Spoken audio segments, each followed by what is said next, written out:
Good afternoon, all the students for the Health Science SLC. All of the SLC principals are putting together a short video for their SLC today to give you a few reminders of things that we might have lost sight of.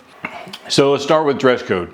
We are seeing a very large number of students who are out of dress code in one form or another every single day. Now, this is the time of year when that happens, and I get that, but here are some things that we're seeing up close and personal on a daily basis. First of all, we have a lot of kids who are not in their SLC colors. We have a lot of kids who are showing too much skin. And then we have kids who decide to wear their hoods all day. Now, coverings like this are just not allowed. Let me tell you what else is not allowed. Baseball caps are not allowed. Doesn't matter if you wear them to the front, or if you wear them to the back, or if you wear them to the side. It doesn't matter. They're not allowed. And it doesn't matter how awesome they are on the front. You cannot do this. So some quick reminders. For the Health Science SLC, your outer garment has to be white or predominantly white. If I can't tell that the main color of your outer garment, whether it's a shirt or a jacket or a hoodie or a sweater or whatever it is that you choose to have on outside, if I can't decide that that is predominantly the SLC color of white, you are out of dress code. Also keep in mind that we need to cover up all of our skin, both in the midriff and in the legs. So, well, not all, but anyway. For holes in the pants, a general guideline is it has to be below your fingertips, wherever your fingertips come. If you've got really long arms, that hole is going to be lower than other people. If you've got really short arms, then your hole might be a little higher. But fingertip length is what we're looking at. No sagging in the hallways. Pull your pants up. Simple. Also, remember, general guideline, no matter how cool your hat is, no matter how wonderful your hoodie feels, it cannot be worn in the classroom, in the hallway, and in the lunchroom. Those are all off limits for being out of dress code. Let's read this together. It would be silly for you to read it out loud, but you read it with me. Admins have the right to send you to ISR for the day without warning after 8:45 due to dress code issues. That includes classrooms and hallways, in class and between classes, and lunch. Now let's be honest here.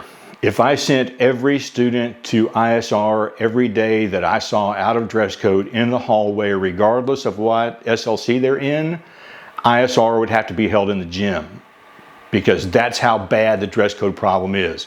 So we do give some warnings and we do help keep people get back in dress code, but our patience is running out. All right, let's talk about tardies. So here are the things that we're seeing related to tardies. First of all, we're having a lot of students who are actually failing first block because you're just not coming to school until 8:45 or 9 or 9:30 in the morning, and that has got to stop. You need to be here in class, ready to learn when the 8:25 bell rings. Also, we have a lot of kids who come in late after the 8:25 bell, and you're bringing food from McDonald's or Chick-fil-A or Bojangles or wherever, and that is not allowed. If we see that, if we see you bringing that food into the building after the 8:25 bell rings, we will take it from you and we will throw it away. Or we might eat it, I don't know. The other thing we're seeing is that we are abusing the tardy bells. Kids are standing in the hallway again, talking, laughing, having a good time. No fault there. But when the tardy bell rings, that's when you should be heading into the class. You have 1 minute to get to the class. And what we're finding is we're having a lot of kids who are turning and going to the bathroom. And then you arrive late. Now, that's on us. Let's just be fair. That's on us. At the beginning of the year with the pandemic, trying to keep bathrooms down to just 2 people in the bathroom at a time, we knew tardies were going to be an issue and we sort of went a little lax with that. We have to pull that back together. You need to be in the class. We're also seeing a lot of kids going to the bathrooms without a pass. And when they are confronted in the hallway, what we get is, my teacher knows I'm here, but your teacher doesn't know you're there because we check. You have to have a pass. So here are some things that you need to be aware of. First of all, when the tardy bell rings, when the 8:25 bell rings or whatever bell rings to start your class, whether it's a full block or a skinny, you need to be in the room. In the room. Keep in mind that teachers are not obligated by the student handbook, they are not obligated to even allow you to think about going to the bathroom for the first 45 minutes of class. And that means for a skinny, they don't have to let you go to the bathroom at all. You have a 5-minute break coming up at the end of 45 minutes. If you're in a full block class, teachers are not obligated to let you go before the first 45 minutes of class are up. So if they do, then they are blessing you with an opportunity. Do not abuse that. So be in the classroom. If you go to the bathroom, be sure that you have a hall pass.